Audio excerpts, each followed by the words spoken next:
আচ্ছা, ভালো কথা প্রশ্ন করেছেন, খুব গুরুত্বপূর্ণ প্রশ্ন এটা। যে এখন যারা গণতন্ত্র করে তারাও বলে যে আমরা বাধ্য, এছাড়া কি করার আছে।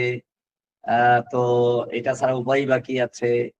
প্রথম বিষয় হচ্ছে, আপনাকে এটা করতে কি কেউ বাধ্য করেছে? বাধ্য করে নাই কেউ। কি বন্ধ আছে নাকি? আচ্ছা, তুমি এটা তো বিকাশ করছো ডাইরেক্ট। আচ্ছা চলো। আচ্ছা, প্রথম বিষয় হচ্ছে এটাকে বলা হয় আল ইকরাহ আদ-দুয়ালি, মানে আন্তর্জাতিক চাপ, রাষ্ট্রীয় চাপ। এটা ব্যক্তিগত চাপ না। তো এই চাপের কারণে গণতন্ত্র করা যাবে কি যাবে না,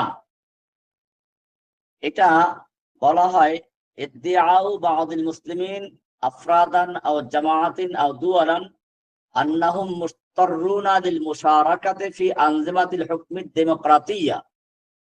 যে আন্তর্জাতিক চাপের কারণে, দেশীয় চাপের কারণে তারা বাধ্য গণতান্ত্রিক কোন সংগঠনের সাথে জড়িত হওয়ার জন্য এবং গণতন্ত্র দিয়ে ইসলাম প্রতিষ্ঠার আন্দোলনে শরীক হওয়ার জন্য, এটা বলা হয়।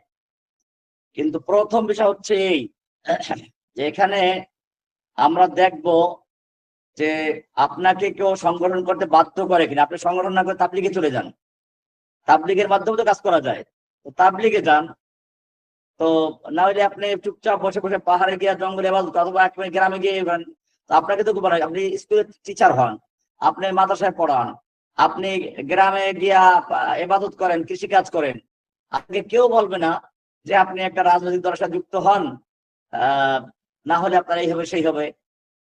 না, এটা বাধ্য কেউ করে নাই।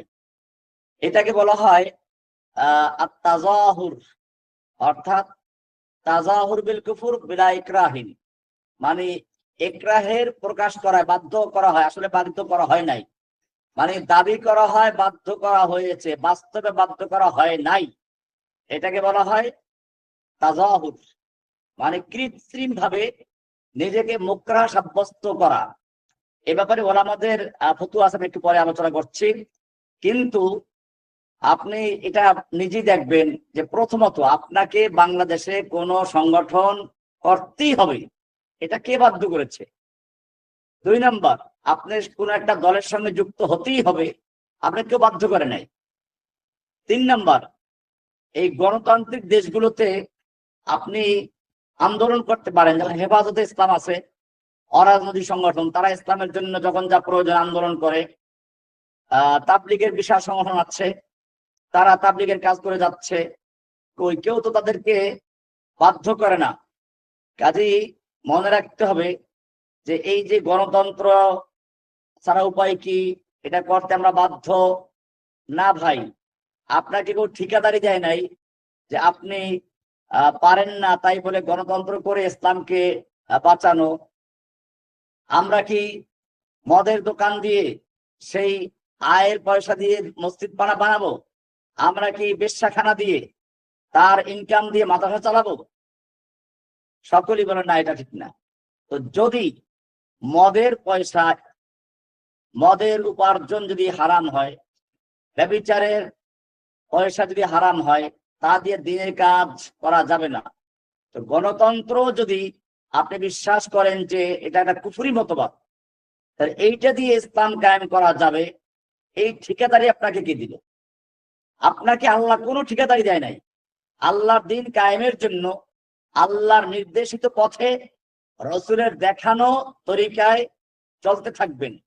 দিন কায়েম করার দায়িত্ব আল্লাহ, আমাদের কাজ হচ্ছে সঠিক পথে চেষ্টা করা, বাকিটা হলো আল্লাহর হাতে। আল্লাহ তাআলা বলেন নাই যে আমার দিন কায়েম করার জন্য তোমরা আমার দিনের বিপরীতে গিয়ে কোন কুফফারদের তৈরি করা মতবাদকে দিয়ে দিন কায়েমের চেষ্টা করে, এটা আমাদের ঠিকাদারি দেওয়া হয় নাই। তো এইটা মনে রাখবেন যে এখানে ইকরাহের অন্তর্ভুক্ত হবে না, কারণ আপনাকে সংগঠন করতেই হবে, কোন দলের নেতা হতেই হবে, কোনো প্রয়োজন নেই। বরং এর মাধ্যমে যারা সত্যিকার অর্থে ইসলামের পথে চলতে চায়, যারা সত্যিকার অর্থে রাসূলের পথে দিন কায়েম করতে চায়, তাদেরকে দমন করার জন্য এই লোকগুলোকে বা এই সংগঠনগুলোকে যুগে যুগে শাসকরা ব্যবহার করে এসেছে। তো সেজন্য যদি কেউ হকের উপরে চলতে চায়, হকের পথে চলতে চায়, তাদের জন্য আমাদের পরামর্শ হচ্ছে এই যে আল্লাহর বাতলানো পথে, রাসূলের দেখানো পথে চলতে থাকা, সে অনুযায়ী চেষ্টা করতে থাকা। আল্লাহ তাআলাই ভালো জানেন কাকে দিয়ে তিনি দ্বীনের খেদমত নিবেন, কাকে দিয়ে দিনের বিজয় করাবেন, তিনি ভালো জানেন। জি 13, জি তারপরে 18, 18 জি তারপরে ওই যে সিরিয়াল মতো পড়বেন 48, 49, মাঝখানে 50 বাদ দিয়ে 51, 48, 49, 51। আলহামদুলিল্লাহ, নাম্বারটা পাইছি, একটু ভালো লাগলো আর কি। এই যে, জি। একটা ওষুধ কোম্পানিতে জব করতাম আর কি।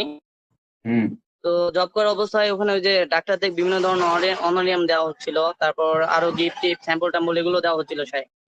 তো আমার কাছে এই জিনিসটা খুব খারাপ লাগতো আর কি, যে আসলে ডাক্তাররা কেন এটা নিবে। ডাক্তারদের আমাদের কাজ ছিল, আমি যে মানে ইএমপি হিসাবে কাজ করতাম, যে প্রোডাক্ট ইনফরমেশন ওনাদের সাথে।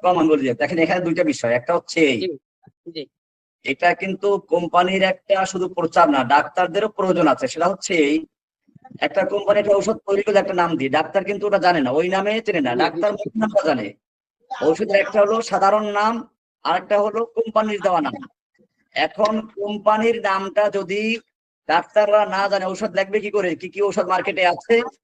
এই কারণে কোম্পানি যে যদি পরিচয়ের জন্য ডাক্তারদের কাছে পাঠায়, এবং ডাক্তাররা তাদের কিছু উপহার এমনি দেয় যে সাধারণভাবে যেটা দিয়ে তাদের প্রভাবিত করা বা এই ঔষধ লিখতে হবে এরকম বাধ্য না করা হয়, তাহলে এটা নাজায়েজ না। কারণ এখানে ডাক্তারেরও প্রয়োজন আছে ঔষধের নামটা জানার, কোম্পানির নামটা জানার, আবার কোম্পানিরও প্রয়োজন আছে ঔষধটা প্রচার করার।